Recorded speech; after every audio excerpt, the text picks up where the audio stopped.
Dmitry Bivol has a big fight coming up, rematch against Artur Beterbiev, and obviously he recently lost against him, and he will be looking to seek revenge.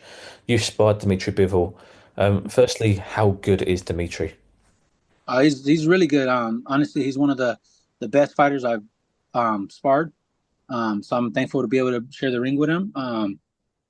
He's really composed. Everything just like that fight. I think it was. I personally thought he won the fight, but I'm not even mad with the decision just because it was a beautiful fight. I'm happy. I'm thankful that these guys made this fight happen, and I think it's like um, I hope that more fighters take on to this, and start fighting each other because there's too many.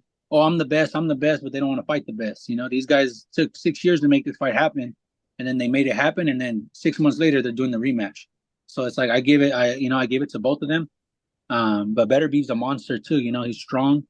Um, but definitely a tough fight. I'm excited for the rematch. I really think this could be a trilogy. If Dimitri does win this next one, but it's all up to the judges, if because I don't think someone's going to get knocked out. I really don't. I really think it's going to be just plays out just like the first fight, and it all depends on the judges now because the judges they might some judges like pressure fighters, some judges like real boxing. So I think it all depends on the type of judges that they have that night.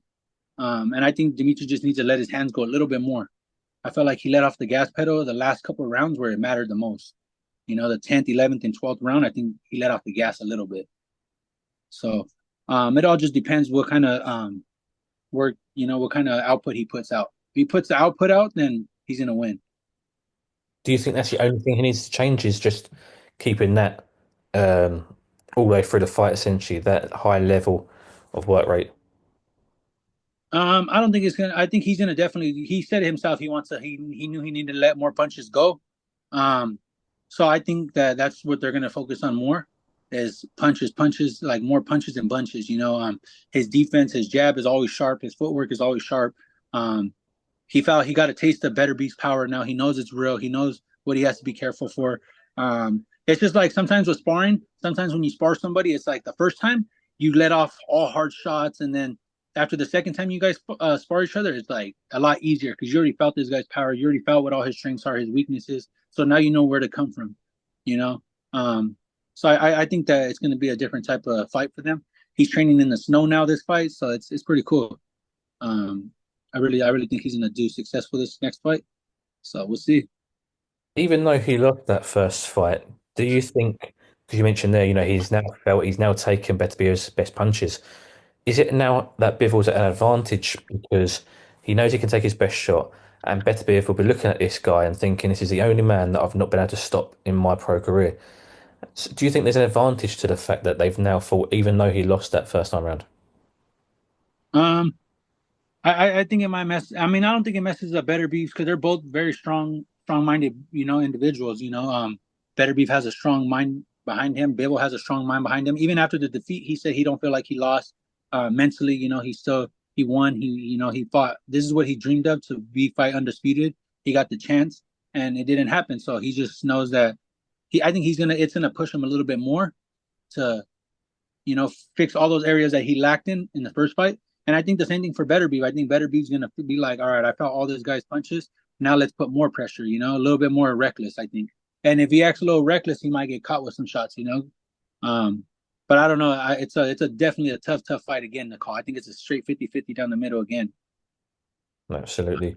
What was the biggest thing you learned from sparring Dmitry Bivol? Um, his composure.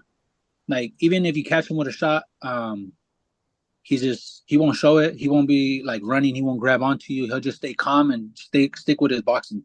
And that's something that I've tried to keep in my stuff. Like when I spar with these big names, and if I get hit with a shot, I'm not going to show it. I'm not going to act. Some guys, when you get hit with a shot, you want to act right away and go crazy and start trying to hit them back with hard shots. Well, Bivol, it's like he got me. All right, I'm going to get you right back. And then you're expecting a hard shot to come back, and then boom, boom, boom, he catches you a couple quick shots. And I think that's really cool. So I just try to keep that into my mind when I get hit with a shot or if I'm in an uncomfortable situation, just stay calm. So that's something that I really took um, to like about him and his jab, his footwork. I study him a lot. I like his footwork. I like his jab, and then just the confidence he gets from the work he puts in. Never confidence is like cocky. It's more confidence from the work he puts in. Um, He like even when he fought Canelo, I was able to be in the camp, not to spar with him, but just training in the gym with him when he was getting ready for Canelo, and he never had no doubt in his mind that he was going to lose.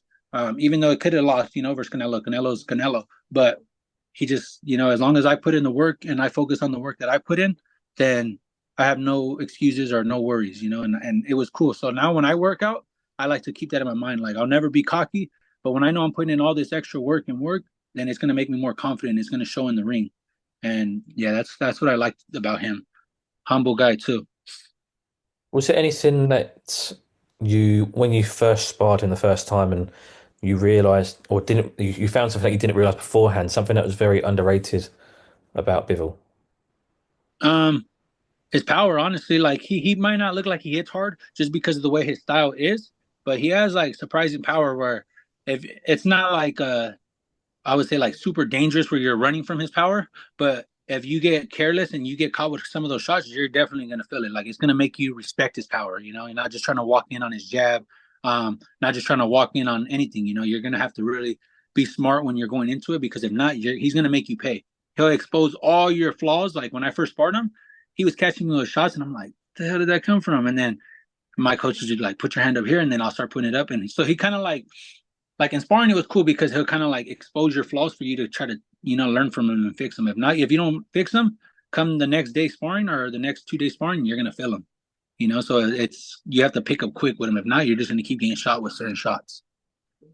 How vital is that for a young fighter early in their career like yourself to get this level of sparring and to learn so much? Honestly, it's definitely a blessing, for sure. Like when I was in there, his coach, his conditioning coach, he would always tell me like, bro, all these kind of guys you're sparring is like you being a dropout and getting a free ride to college. And it's real. Like I try to take every sparring not for granted. I don't try to go in there with a macho mindset, like, oh, I'm gonna try to bully this guy. Like I know he's just a man just like me, so I'm gonna go in there and give him my all, but I'm always going to try to learn something from these guys and take it to the next sparring. And that's why I just been blessed to be able to get all these different kind of sparring partners because they know like I'm here to push you as far as you're going to push me too.